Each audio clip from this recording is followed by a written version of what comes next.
안녕하십니까. KBS 9시 경남 뉴스입니다. 3년 전 경남 혁신도시에 입주한 국방기술진흥연구소가 최근 핵심 부서를 대전으로 이전하는 방안을 추진하고 있습니다. 경남의 주력인 방위산업 육성 노력에 찬물을 끼얹는 일이고 균형 발전에도 역행한다는 지적입니다. 박기원 기자입니다. 3년 전 경남 혁신도시에 둥지를 튼 국방기술진흥연구소입니다. 경남 혁신도시의 세 번째 입주기관인 국방기술품질원 부설기관으로 방위산업 육성의 핵심 연구 기능을 맡고 있습니다. 그런데 최근 상급기관인 방위사업청이 국기원 일부 부서를 올해 상반기 대전으로 옮기는 방안을 추진하고 있습니다. 해당 부서는 함정과 항공, 무기체계 등의 개발 가능성과 경제성을 평가하는 획득 연구부입니다. 대상 인원은 49명, 연구소 정원 320명의 14%에 달합니다. 하지만 이 과정에서 경상남도나 진주시와 협의는 없었습니다. 방위사업청은 획득연구부가 선행연구기관으로 대전에 있는 방사청이나 군과 협조할 일이 많으며 효율성을 고려해 이전을 검토 중이라고 밝혔습니다. 국기원의 인력 이전은 이번뿐만이 아닙니다. 국기원은 2년 전 혁신기술연구부 인력 30명을 대전으로 이전시킨 사실을 경상남도에 사후 통보했습니다. 국기원처럼 수도권이 아닌 지방으로 직원들을 이전시키는 경우 혁신도시법이나 지침에서 예외가 적용됩니다. 다른 기관들의 추가 인력 유출이 우려되는 이유입니다. 경상남도는 연구 인력 유출에 반대 입장이 분명합니다. 경남의 주력인 방산 생태계 구축에 노력해왔고 방산부품 연구원 설립에도 박차를 가하는데 이 같은 연구 기능 빼가기가 찬물을 끼얹는다는 겁니다. 우리 도가 주력 산업으로 밀고 있는 산업입니다. 2차 공공 이전에도 이게 영향을 미칠 거기 때문에 우리는 어떠한 방법인지 이전하는 건 안 된다고 생각합니다. 진주시도 이번 주 국토교통부를 방문해 이전 계획 철회를 요청할 계획입니다. 진주상공회의소도 1인 시위와 반대 집회를 예고하는 등 방산 연구 인력 유출에 따른 파장이 커지고 있습니다. KBS 뉴스 박기원입니다. 지난 9일 국회를 통과한 우주항공청 특별법이 오늘 국무회의에서 의결됐습니다. 최상목 경제부총리는 오늘 국무회의에서 우주항공청이 대한민국을 우주 강국으로 만드는데 중추적인 역할을 할 것이라며 조직과 예산 확보 등의 차질이 없도록 각 부처에 협조를 주문했습니다. 과학기술정보통신부는 다음 달까지 법 시행령을 마련하는 등 절차를 밟으면 우주항공청 개청을 5월 말로 예상하고 있습니다. 박완수 경남지사가 우주항공청이 컨트롤타워 역할을 하려면 정부의 우주정책 연구 기능을 통합해야 한다고 강조했습니다. 박 지사는 오늘 실국 본부장 회의에서 외교부와 국방부 등의 우주사업과 연구 기능이 우주항공청 이관에 제외될까 많은 전문가들이 걱정한다며 이같이 전했습니다. 박 지사는 경상남도의 입장을 대통령실과 과학기술정보통신부 등에 적극적으로 건의해야 한다고 말했습니다. 창원에서 생산되는 전차와 자주포 등 방산 수출을 계기로 우리나라와 폴란드는 더 가까워졌습니다. 오늘 폴란드 자치단체 관계자들이 창원을 방문했는데요. 방산뿐만 아니라 철도와 수소, 교육 등 다양한 분야의 협력이 기대됩니다. 손원혁 기자입니다. 경남에서 만드는 전차와 자주포, 전투기 등 국산 무기 17조 원 규모를 사들이기로 한 폴란드. 우수한 성능과 가격 경쟁력, 안정적인 후속 지원 등 우리 방산의 우수성을 세계 시장에서 다시 한번 인정받는 계기가 됐습니다. 폴란드의 대표적인 공업도시 포즈난시 관계자들이 창원을 찾았습니다. 지난해 9월 현지에서 국제우호 교류 협력을 맺은 지 넉 달 만의 방문입니다. 포즈난은 앞으로 현대로템과 폴란드형 전차를 현지에서 생산할 곳, 포즈난시 방문단은 현대로템을 방문해 생산시설을 견학하고 방산과 철도 협력 방안을 논의했습니다. And we have 26% of the Polish market in this area. So maybe we have also the opportunities to cooperate in this tram production. 포즈난 측은 방위산업뿐 아니라 철도와 수소, 교육 문화 등 교류의 폭을 넓히길 희망했습니다. 중소중견기업들이 또 폴란드에 좀 많이 참여할 수 있도록 하는 게 굉장히 중요합니다. 그러려고 그러면 또 여기 있는 학생들이 가는 것도 중요하고. 창원시도 방산기업 사이 협력과 대학, 교육기관 교류 등을 통해 더 많은 기회 창출을 기대하고 있습니다. 그런 게 쌓여서 다 이제 큰 게 다 이루어지는 거니까 GDP 기준으로 한 반 정도밖에 안 되는 아직까지 성장 가능성이 굉장히 많은 국가거든요. 한편 포준한 시장은 30조 원 규모의 2차 무기 계약이 국내 정책금융 지원 제한으로 차질을 빚는 것은 아닌지 우려에 대해 폴란드의 새 정부가 막 들어섰다며 차분하게 지켜볼 일이라고 답했습니다. KBS 뉴스 손원혁입니다. 설을 앞두고 제수용품 수요가 늘고 있습니다. 이 가운데 특히 강정이나 떡 같은 가공식품은 재료의 원산지가 어딘지 더 꼼꼼히 확인하셔야 합니다. 원산지 표시 위반 단속 현장에 김효경 기자가 다녀왔습니다. 장날을 맞은 한 전통시장입니다. 좌판에 놓인 곶감, 원산지가 표시돼 있지 않습니다.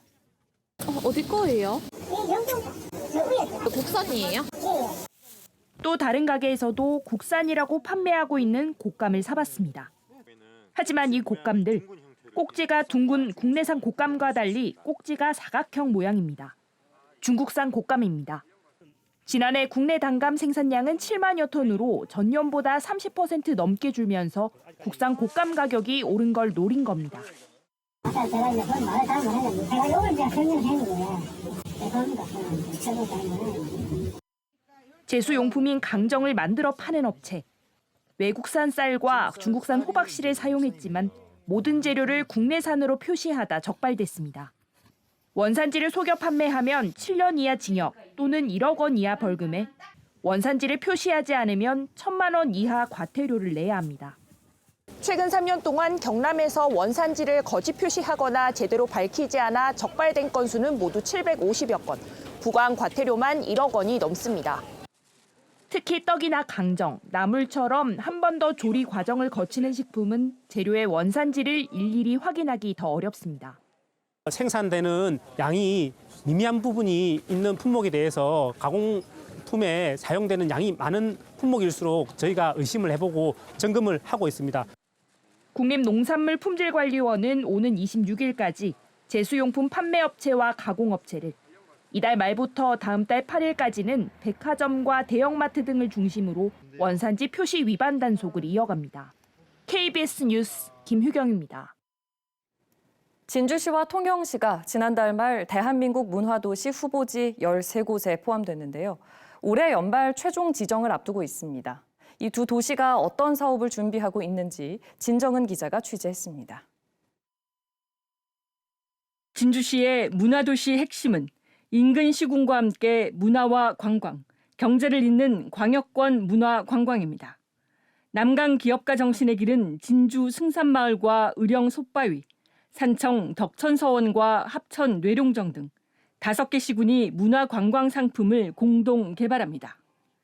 보부상 시장길은 진주와 사천, 남해의 전통시장과 자연 관광을 잇고, 차문화 명산길은 진주에서 사천 다솔사, 하동 차시베지까지 연결하는 공동 상품을 개발합니다. 또 문화기업가를 육성하는 강주 문화상단과 옛 진주역을 거점으로 한 문화자산 중개, 남성당 한약방을 활용한 문화인 연결 등을 추진합니다. 진주뿐만 아니라 인근의 시군 같이 합심을 해서 협력하는 광역형 문화관광 로드를 형성하기에 충분한 그런 환경이라고 생각을 합니다. 통영시는 조선시대 삼도수군 통제영의 12공방을 중심으로 문화도시를 만들 계획입니다. 나전과 소목, 소반 등 12공방 공예품을 산업화하고 현존하는 장인과 무형 문화재를 젊은 디자이너와 연결할 계획입니다. 또 통영국제음악당을 기반으로 40명 규모의 통영 시민 오케스트라를 창단하고 섬마을을 찾아가는 음악 공연과 공예품 전시 등을 준비합니다. 12공방이라는 어떤 그런 거는 통영만이 가지고 있는 문화입니다. 12 프로젝트를 좀 활용을 잘해서 우리 대한민국에서 통영만이 가지고 있는 유일한 그런 사업을 전개를 해볼 계획입니다. 문화체육관광부는 13개 도시의 추진 실적을 심사해 올해 말 대한민국 문화도시를 최종 지정합니다. 지정된 문화도시에는 3년 동안 국비 100억 원을 포함해 최대 200억 원이 지원됩니다. KBS 뉴스 진정은입니다.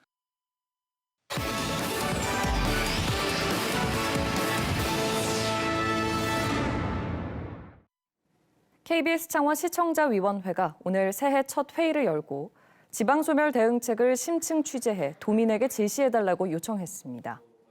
KBS 창원 시청자위원회는 지난해 KBS가 보도한 형사공탁제도의 문제점과 창원 국가산업단지 활성화 방안 등을 높게 평가했습니다. 시청자위원회는 지역 청년과 여성, 장애인 등을 위한 방송 프로그램 제작을 당부했습니다. 경남 여성단체연합과 여성연대가 여성 직원을 성추행한 혐의를 받는 김태우 양산시 의원의 지명을 촉구했습니다. 이들은 오늘 성명을 내고 양산시의회의 뒤늦은 사과와 윤리위원회 징계 요구서 제출은 진정성 있는 사과가 될 수 없다며 양산시의회가 김 의원을 제명해야 한다고 주장했습니다. 또 의회 종사자 전수조사 등 재발 방지를 위한 대책 마련을 촉구했습니다.